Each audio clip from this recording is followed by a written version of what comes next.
everybody. Today we are talking about physical activity and chronic illness. I recently joined a gym about a week and a half ago.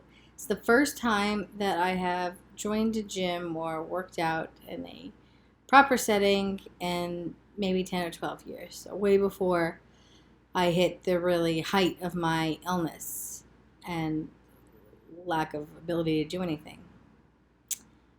I was actually excited to go. I didn't know what I would feel when I got there, always anxious, but I really enjoyed it. However, the first thing that I did was the stationary bike, and I haven't ridden a stationary bike in just as long. And the word that comes to mind when thinking about this experience is humbling. It was an incredibly humbling experience because in all of those years, the things that have changed is my body. I wasn't this big the last time that I worked out. I hadn't been through all the things I've been through and all the medications and the drugs. So I knew my endurance would be shitty, but it just felt strange. Trying to be kind to myself, I realized that the best word to describe it was humbling, because it was.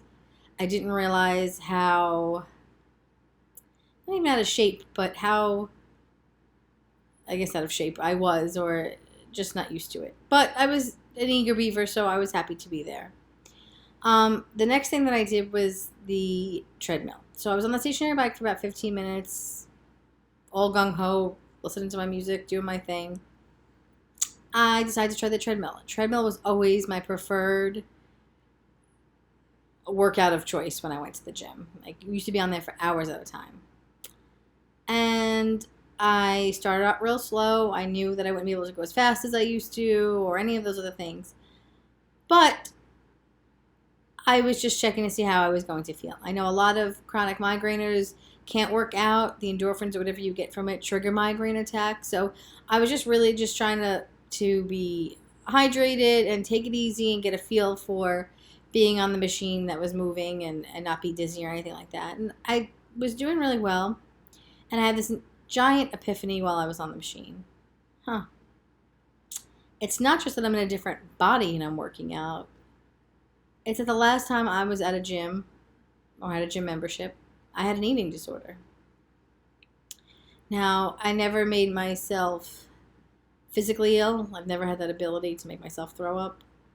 But I certainly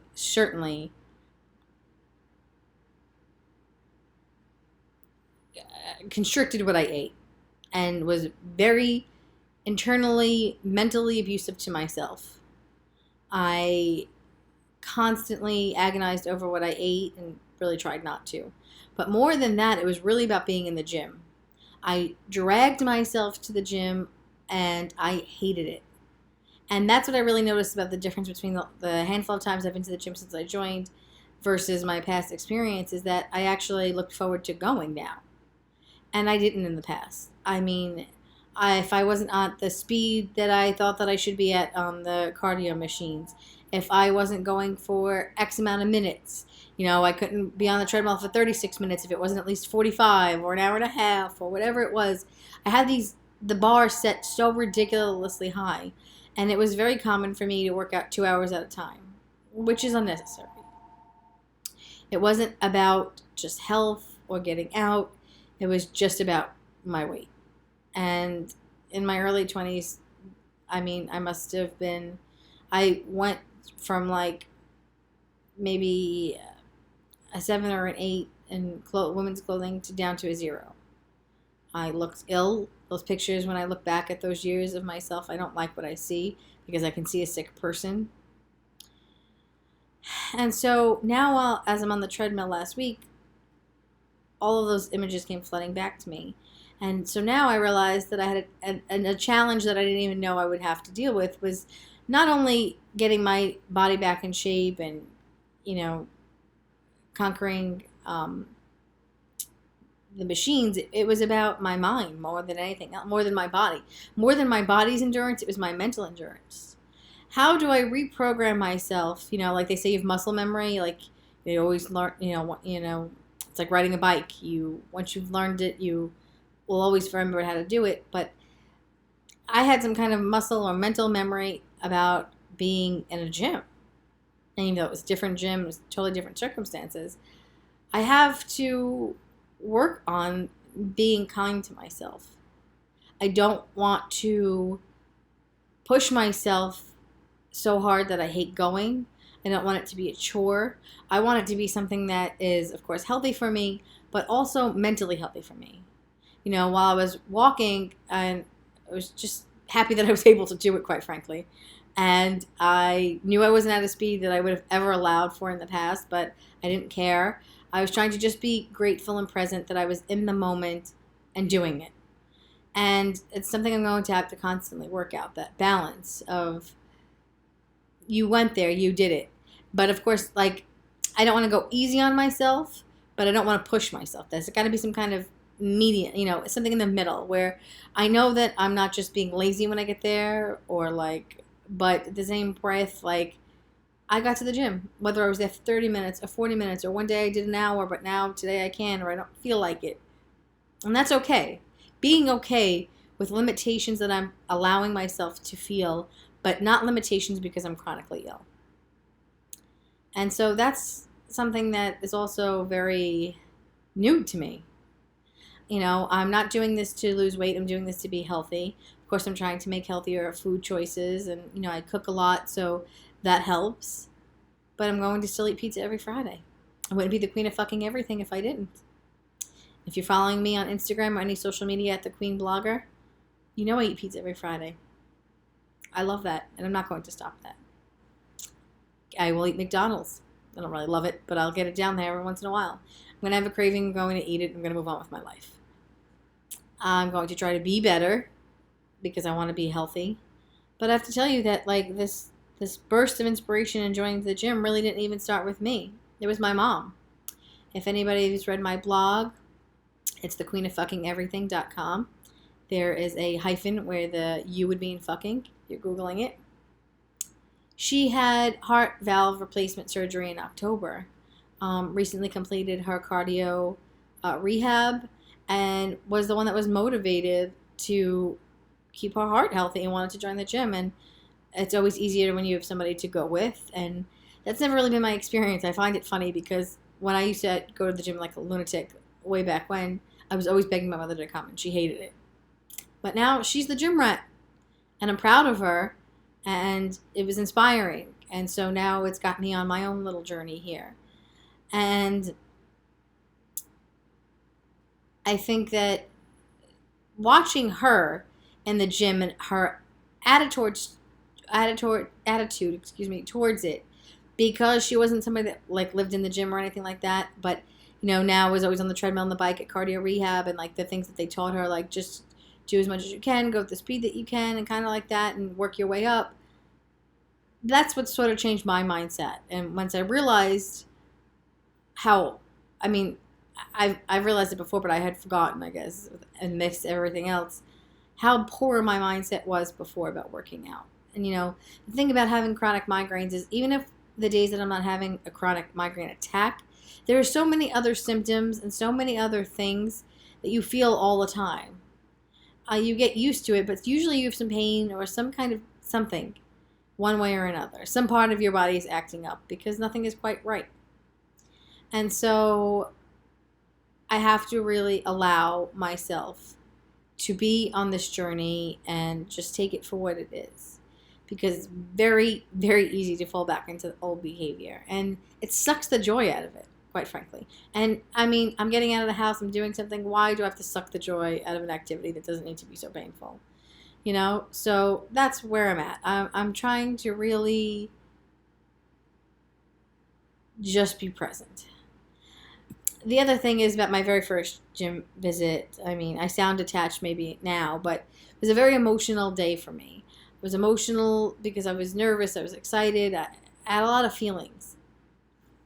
And when we got back into the car, I burst out into hysterical crying.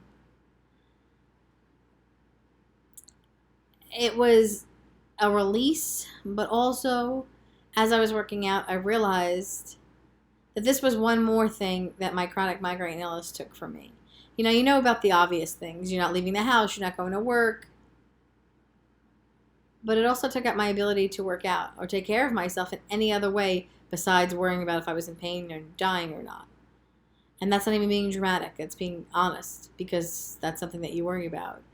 And so I guess I thought I had hit rock bottom, that I had finally gotten to a place where I knew all of the things that my illness had taken from me and was finally on the trajectory up. I guess my trajectory is still going forward, but there's all these new areas of my life that I'm rediscovering, that I forgot that I missed, that I forgot that I lost. And so in order to move forward, you really have to, excuse me, recognize what you've lost and kind of grieve it. I mean, I'm an emotional basket case a lot of the time. My hormones all over the place. A lot of that has to do with medication I'm stopping, but a lot of it is processing trauma. Being chronically ill for legit 10 years at the height of it, and that wasn't all of it. It had started before, it still continues now, but it's trauma. For me, talking about it, writing about it helps, because it's acknowledging it. I watch Mom on CBS, and it's about a mother and daughter who goes to Alcoholics Anonymous and their lives and stuff, and they always say that speaking it, sharing it helps.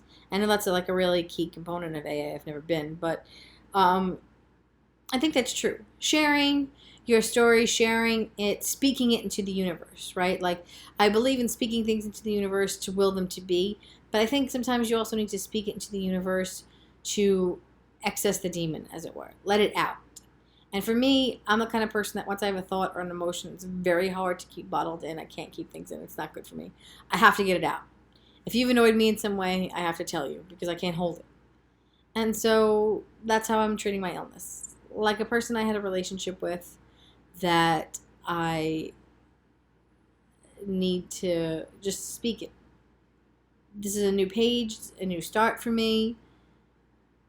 And it's just one more thing that I have to realize I lost, but also have gained back, And I'm looking over notes, because when I came home, I was very emotional.